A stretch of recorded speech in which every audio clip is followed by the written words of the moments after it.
तो हेलो दोस्तों, कैसे हैं सब। आई होप आप मस्त होंगे और 2023 बोर्ड एग्जाम की अच्छे से तैयारी कर रहे होंगे। मेरे प्यारे विद्यार्थियों, आप लोगों का हिंदी पूरा पैटर्न ही चेंज हो गया है सभी सब्जेक्ट का। 20-20 नंबर आप लोगों का बहुविकल्पीय पूछने वाला है। 20 नंबर तो आप समझ लीजिए कि फोकट का ही मिलने वाला है। अगर अच्छे से तैयारी कर देते हो तो बहुविकल्पीय प्रश्न में रहा के गया है। अच्छे तरीके से तैयारी करके पूरा का पूरा नंबर 20 में 20 नंबर आप उठा सकते हो। तो आज मैं हिंदी का मॉडल पेपर लेकर आया हूँ, एक वायरल मॉडल पेपर लेकर आया हूँ। ठीक है, जैसे बहुविकल्पीय 20 क्वेश्चन पूछता है सेम वैसे मैं आप लोगों को बताने वाला हूं, एकदम फिक्स पैटर्न पे। ठीक है, ये आपका वायरल मॉडल पेपर है मेरे प्यारे दोस्तों। मैंने लिख के आप लोगों को बताया अच्छे तरीके से। आप एक एक क्वेश्चन को बढ़िया से पढ़ लेना और याद कर लेना। यहां से आपका क्वेश्चन बनने वाला सेम इसी पैटर्न पे। तो चलिए, वीडियो को लाइक नहीं किया तो लाइक कर दीजिए और चैनल पे नए हैं तो चैनल को सब्सक्राइब कर लीजिए। तो डेली वीडियोस आप लोगों की मिलने वाली है। अब तो कोई आपको फेल नहीं कर सकता, बिल्कुल भी नहीं कर सकता। 95% का जो टारगेट हम लोग इस बार अचीव करके रहेंगे। चलिए, लेट नहीं करते हैं और पहले प्रश्न की तरफ बढ़ते हैं। अब बहुविकल्पीय प्रश्न पहला है कि शुक्ल युग की कालावधि है। बताइए, शुक्ल युग की कालावधि कहते हैं 1850 ईस्वी से 1900 तक, 1900 से 1920 तक, 1919 से 1929 तक, 1929 से 1947 तक बताना है आप लोगों को कि शुक्ल युग की कालावधि किसे कहते हैं। ठीक है, जल्दी से कमेंट कीजिए, फटाफट कमेंट कीजिए क्योंकि सबका आंसर आना चाहिए। ठीक है, ऑब्जेक्टिव क्वेश्चन है हिंदी का पूरा आप लोगों को इसमें क्वेश्चन से कमेंट करके आप लोगों को बताना है। चलिए बताता हूं। यहाँ पे शुक्ल युग की कालावधि जो होगी वो हो जाएगी आपकी 1919 ईस्वी से 1938 तक। याद कर लीजिए, 1919 से 1938 तक के जो समय है उसको हम शुक्ल युग का समय कहते हैं। ठीक है, कोई डाउट नहीं होना चाहिए। आगे हम बात करेंगे अगले प्रश्न की तरफ। अगला प्रश्न है कि भगवत शरण उपाध्याय द्वारा रचित निबंध कौन सा है। बताना है कि जो भगवत शरण उपाध्याय जी हैं उनके द्वारा रचित निबंध कौन सा है बताना है आप लोगों का। ठूठायाम, ठेले पर हिमालय, दृष्टिकोण है कि नदी के द्वीप। जल्दी से बताइए, फटाफट कमेंट कीजिए क्या होगा राइट आंसर। तो इसका जो राइट आंसर हो जाएगा वो हो जाएगा ठूठा आम। भगवत शरण उपाध्याय द्वारा रचित निबंध कौन सी है तो ठूठा आम है। कोई डाउट बिल्कुल भी नहीं होना चाहिए। चलिए, पूरा अच्छे से प्रैक्टिस कीजिए। पूरा 20 में 20 नंबर हम लोग इस बार करने वाले हैं और लिखित में 50 में 50 नंबर करने वाले हैं। एक नंबर छूटने वाला नहीं है। ठीक है, आगे हम बात करेंगे। चलिए फटाफट आप लोग आंसर बताते रहिए। अगला प्रश्न, रस मीमांसा के लेखक हैं। बताइए, जल्दी से कमेंट कीजिए आप लोग कि रस मीमांसा के लेखक कौन है। आचार्य रामचंद्र शुक्ल जी हैं, गुलाब राय हैं, भगवत शरण उपाध्याय हैं कि जयप्रकाश भारती हैं। जल्दी से कमेंट करके हमें बताइए क्या होगा राइट आंसर इसका। ठीक है, रस मीमांसा के लेखक कौन है, जल्दी बताइए, समय बिल्कुल भी नहीं है। ठीक है, तो रस मीमांसा के लेखक हैं आचार्य रामचंद्र शुक्ल। जितने लोगों ने यह कमेंट किया होगा उनका आंसर बिल्कुल सही है। रस मीमांसा के लेखक कौन है, आचार्य रामचंद्र शुक्ल हैं। ठीक है, कोई दिक्कत नहीं। आगे हम बात कर रहे हैं क्वेश्चन नंबर 4 की तरफ। चलिए फटाफट क्वेश्चन नंबर 4 की तरफ बढ़ते हैं और इसका आंसर आप लोग बताइए क्या होगा इसका राइट आंसर। क्वेश्चन नंबर 4 का कह रहा है कि शुक्ल युग के प्रमुख इतिहासकार हैं। बताना है कि शुक्ल युग के प्रमुख इतिहासकार कौन है। इसमें से डॉक्टर नगेंद्र हैं, हजारी प्रसाद द्विवेदी जी हैं, बाबू गुलाब राय हैं कि इनमें से कोई नहीं। ठीक है, बताइए क्या है राइट आंसर। बताना है यहाँ पे ना कि शुक्ल युग, क्या शुक्ल युग के प्रमुख इतिहासकार बताना है कि इन चारों में से कौन है। ठीक है, तो मैं आपको बता दूं question number 4 most important question याद होना चाहिए। बाबू गुलाब राय कौन, शुक्ल युग के प्रमुख जो इतिहासकार हैं कौन है, बाबू गुलाब राय जी हैं। ठीक है, क्वेश्चन नंबर 4 भी यहाँ पे अच्छे तरीके से क्लियर हो गया। क्वेश्चन नंबर 5 की तरफ बढ़ेंगे। जल्दी से कमेंट करके बताइए क्या होगा इसका राइट आंसर। क्वेश्चन नंबर 5 है कि निम्न में से आधुनिक काल की विशेषताएं कौन सी बताना है। बहुत ही इंपॉर्टेंट है प्रश्न। ये है कि जो आधुनिक काल है उसकी विशेषता कौन सी है बताना है। ठीक है, जीवन के यथार्थ की प्रधानता, बौद्धिकता की प्रधानता, कि विकल्प क और ख दोनों की मुक्तक काव्य की प्रमुखता। जल्दी से कमेंट कर आना चाहिए आप लोगों को, तो आना ही चाहिए प्रश्न। जल्दी से कमेंट कीजिए फटाफट। तो इसका राइट आंसर हो जाएगा ग, क्योंकि जीवन के यथार्थ की प्रधानता ये भी आधुनिक काल की विशेषता है और बौद्धिकता की प्रधानता ये भी है। दोनों यहाँ पे आधुनिक काल की विशेषताएं हैं, इसलिए विकल्प ग सही होगा। ठीक है, क्योंकि विकल्प क और ख दोनों सही हैं, इसलिए ग वाला क्या होगा राइट आंसर हो जाएगा। कोई डाउट नहीं होना चाहिए। एक क्वेश्चन नंबर 5 था और फटाफट क्वेश्चन नंबर 6 की तरफ आते हैं। क्वेश्चन नंबर 6 का आंसर बताइए क्या होगा। कह रहा है कि छायावादोत्तर युग के प्रमुख कवि का नाम बताइए। कौन, छायावादोत्तर युग के प्रमुख का नाम बताना है। प्रमुख जो कवि हैं उनका नाम बताना है।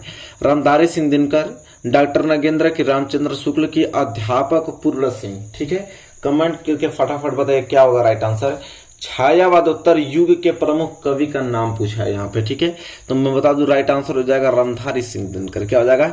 रामधारी सिंह दिनकर है छायावाद जो उत्तर युग के प्रमुख कवि हैं। ठीक है, आगे हम बात करेंगे तो प्रश्न नंबर 7 है कि साकेत महाकाव्य की रचना किसने की। बहुत ज्यादा इंपॉर्टेंट है कि साकेत, देखिए साकेत जो महाकाव्य है इसकी जो रचना है किसने की थी बताना है। मैथिली शरण गुप्त जी ने, जयशंकर प्रसाद जी ने, हरि औध जी ने कि नागार्जुन ने। जल्दी से कमेंट करके बताइए क्या होगा राइट आंसर कि साकेत महाकाव्य की रचना किसने की थी। इंपॉर्टेंट क्वेश्चन है। ठीक है, मैं बता दूं मैथिली शरण गुप्त जी ने। कौन? मैथिली शरण गुप्त जी ने। 7वें का राइट आंसर हो जाएगा। ठीक है, चलिए फटाफट आगे बढ़िए, जल्दी जल्दी आप कमेंट करके बताते रहिए इसका आंसर। क्वेश्चन नंबर 8 कराए कि प्रगतिवादी युग की 2 प्रवृत्तियां विशेषताएं कौन सी। देखिए प्रगतिवादी युग की 2 प्रवृत्तियां विशेषताएं कौन सी है। सौंदर्य भावना, करुणा तथा नैराश्य की भावना, मानवतावादी प्रवृत्ति की, विद्रोह एवं क्रांति की भावना। जल्दी से आप कमेंट करके 8वें का राइट आंसर बताइए। देखिए यहाँ पे एक चीज मिस्टेक है, अब आप सोचोगे कैसे, आप तो पकड़ नहीं पाओगे, मैं पकड़ लिया। कह रहा है कि प्रगतिवादी युग की 2 प्रवृत्तियां विशेषताएं कौन सी है। देखिए मानवतावादी प्रवृत्तियां, ये भी आप लोगों का प्रगतिवादी युग की विशेषता है, और विद्रोह एवं क्रांति की भावना ये भी है, मतलब दोनों है, ग और घ दोनों है। तो देखिए इसमें से कोई ना कोई एक ऑप्शन देना चाहिए था उसको कि विकल्प ग और घ दोनों। ठीक है, क्योंकि ओमार सीट पे आप तो सी और डी आंसर तो भरोगे नहीं दोनों साथ में, तो उसको एक ऑप्शन बनाना चाहिए था। मतलब ये वाला ऑप्शन अगर मैं काट दूं और इस वाले ऑप्शन को अगर मैं बना दूं कि यहाँ पे विकल्प ग और घ दोनों सही है, तो यही वाला राइट आंसर होगा। ठीक है, याद कर लीजिएगा। प्रगतिवादी युग की 2 प्रवृत्तियां विशेषताएं कौन सी है। मानवतावादी प्रवृत्तियां, विद्रोह एवं क्रांति की भावना दोनों है। बात यह है। ठीक है, कोई दिक्कत नहीं। आगे बढ़िए क्वेश्चन नंबर 9 की तरफ। फटाफट बताइए कि निम्न में से रीतिकाल के प्रमुख 2 कवि कौन से हैं। 4 ऑप्शन दिया है, इसमें से बताना है कि रीतिकाल, क्या बताना है, रीतिकाल के प्रमुख 2 कवि का नाम बताना है। पद्माकर, बिहारी के, विकल्प क और ख दोनों के, सूरदास। इसमें सोचने वाली बात ही नहीं है भाई। एक चीज याद रखिएगा, जहां विकल्प क और ख दे दिया ज्यादातर वही आंसर होगा, इतना याद रखिएगा। तो यही राइट आंसर होगा, क्योंकि रीतिकाल के पद्माकर भी जी हैं और बिहारी भी जी हैं, रीतिकाल के प्रमुख कवि। ठीक है, जैसे ये ऑप्शन दिया ना उसी तरह ये वाला भी ऑप्शन देना चाहिए था इसको प्रश्न नंबर 8 में। ठीक है, कि ग और घ दोनों, विकल्प ग और घ दोनों। ठीक है, जैसे इसमें दिया है तो हम लोग दोनों साथ, इसलिए हम लोग इसको मार दिए हैं। इसी तरह देना चाहिए था, कोई नहीं, याद हो गया होगा आप लोगों को। तो रीतिकाल के प्रमुख 2 कवि का नाम कहा, पद्माकर और बिहारी जी। कोई दिक्कत नहीं, आगे बढ़ते हैं। अगला प्रश्न नंबर 10वां क्या है कि ललित ललाम के रचयिता कौन है। बहुत इंपॉर्टेंट है। ठीक है, कह रहा है ललित ललाम के रचयिता है कौन। पद्माकर जी हैं कि मतीराम जी हैं कि भूषण जी हैं कि बिहारी जी हैं। बताइए कमेंट करके क्या होगा राइट आंसर। ललित ललाम के रचयिता पूछा है यहाँ पे ना, तो ललित ललाम के रचयिता है आपके मतीराम है। क्या है, मतीराम। याद कर लीजिए, दिमाग में फिट कर लीजिए, भूलना नहीं है एकदम। एग्जाम में 20 में 20 नंबर हम लोगों को हिंदी में लाना है। ठीक है, चलिए क्वेश्चन नंबर 11 क्या है, पढ़ते हैं भाई। क्वेश्चन नंबर 11 है कि हंसी हंसी भाजे देखी दुल्हा दिगंबर को पाहुनी जे, आवे हिमाचल के उछाह में निम्नलिखित रस है। ये पंक्ति आपको बोल दिया है, कह रहा है कि इसमें कौन सा रस है। हंसी हंसी भाजे देखी दुल्हा दिगंबर को पाहुनी जे, आवे हिमाचल के उछाल में, अरे उछाह में।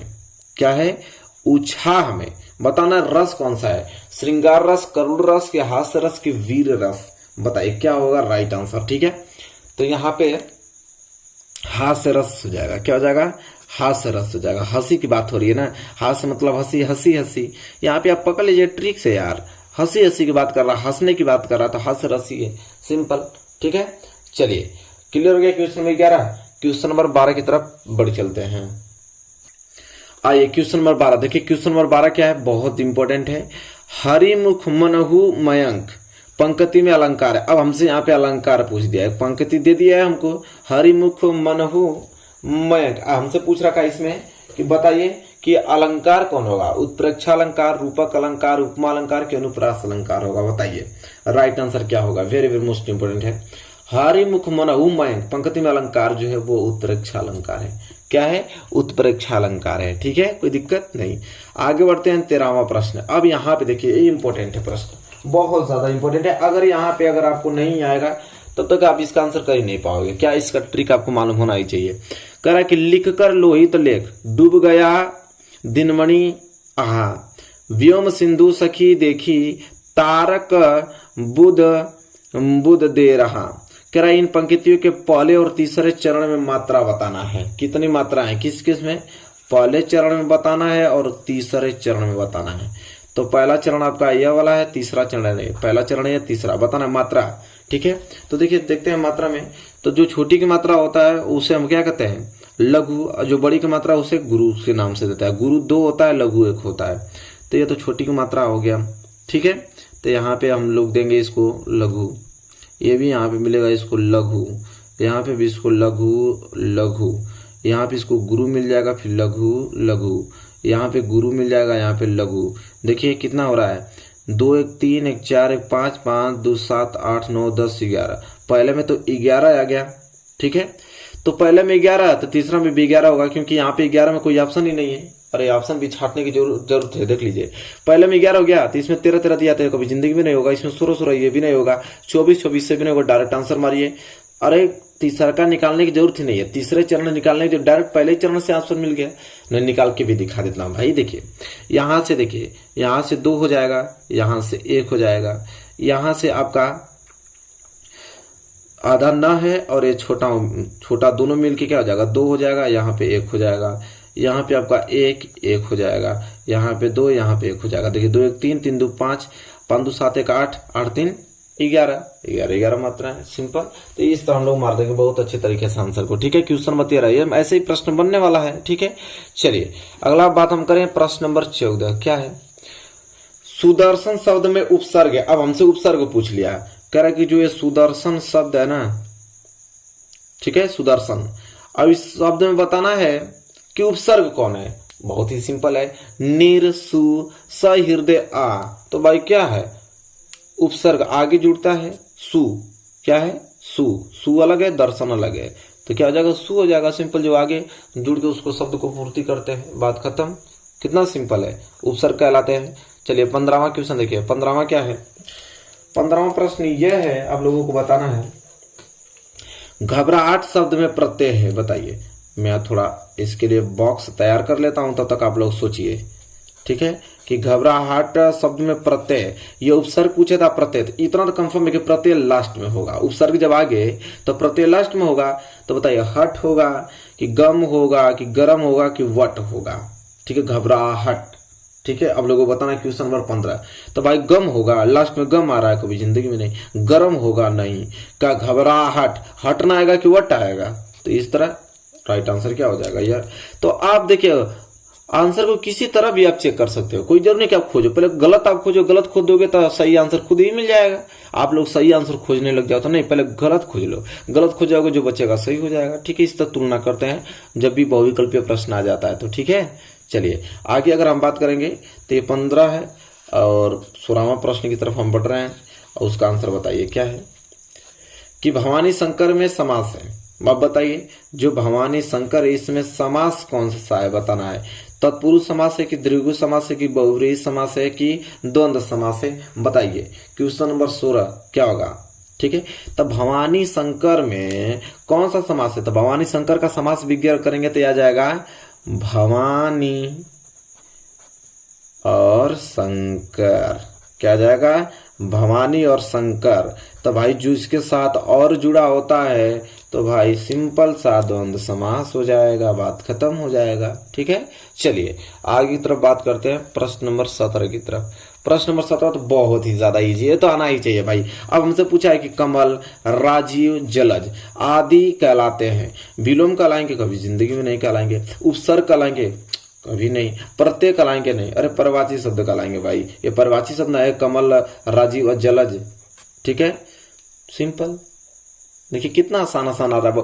नहीं कह रहा हूं, शुरू में ही बोला हूं 20 नंबर फ्री में उठा ले जाओगे, ठीक है। अच्छे तरीके से बस पढ़ना है आप लोगों को, हमें प्रैक्टिस करा दूंगा, इतना 20 नंबर फ्री में ले जाओगे। कह रहा है कि प्रत्येकम का संधि विच्छेद है, प्रत्येकम का, देखिए अब यहां बोल रहा है प्रत्येकम का संधि विच्छेद है। अब देखिए प्रतिधन एक, प्रतिधन एकम, प्रतिधन एकम, प्रत्येकम, प्रत्येक धन, ठीक है।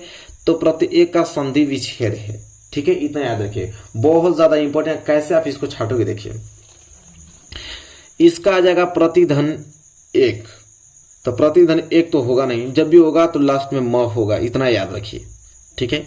तो यहां से प्रत्येक धन म ये भी नहीं होगा, ठीक है। इन दोनों में कंफ्यूज है, ठीक है, कि प्रतिधन एकम कि प्रतिधन एकम, ठीक है। तो यहां पे जो राइट आंसर हो जाएगा ये वाला हो जाएगा राइट आंसर, प्रतिधन एकम हो जाएगा, ठीक है। कोई डाउट नहीं होना चाहिए आप लोगों को, क्लियर हो गया होगा अच्छे तरीके से। चलिए प्रतिधन एकम, एक वाला राइट आंसर हो जाएगा। प्रश्न नंबर 18, चलिए 19 की तरफ बढ़ते हैं फटाफट। चलिए प्रश्न नंबर 19 देखिए बहुत ज्यादा इंपॉर्टेंट है। मधुसु रूप मधु शब्द का है। कराए कि जो मधुसु शब्द है, जो यह रूप है, यह मधु शब्द का है। तृतीय विभक्ति बहुवचन का है, पंचमी विभक्ति बहुवचन का है, सप्तमी विभक्ति बहुवचन का, कि द्वितीय विभक्ति एक वचन का है। आप लोगों को बताना है कि मधुसु जो रूप है मधु का किस शब्द का है। तो मैं आपको बता दूं कि यह जाके उठाकर देख लीजिए, आप लोगों को सप्तमी में जाइएगा और विभक्ति में बहुवचन में जाइएगा, ठीक है। सप्तमी में और विभक्ति में बहुवचन पे जाइएगा, आपको मधुसु रूप मिलेगा, ठीक है। तो ग जो है राइट आंसर हो जाएगा, ठीक है। आगे हम बात करेंगे, लास्ट क्वेश्चन 20वां है, जल्दी से कमेंट के माध्यम से बताइए क्या होगा इसका राइट आंसर। करा हसेयु रूप हस धातु का है, जैसे वो मधु रूप था मधुसु किसका, उसी तरह को बताना है कि हस धातु का बताना है कि हसेयु जो रूप है वो किसका है। विधि लीड लकार प्रथम पुरुष बहुवचन का है, कि लड लकार प्रथम पुरुष बहुवचन का है, कि लोट लकार उत्तम पुरुष बहुवचन का है, कि लिट लकार मध्यम पुरुष एक वचन का है, ठीक है। आप लोगों को बताना है क्या होगा राइट आंसर। तो मैं आपको बता दूं कि जो हसेयु रूप है ना, वो हस धातु का, वो आपका विधि लीड लकार प्रथम पुरुष और बहुवचन का है, जाके खोज लीजिए, यही मिलेगा ही मिलेगा आप लोगों को, ठीक है। तो 20वें का क। इस प्रकार मेरे प्यारे विद्यार्थियों 20 प्रश्न हमने आप लोगों को सामने बता दिया, इस समय यही पैटर्न पे आता है।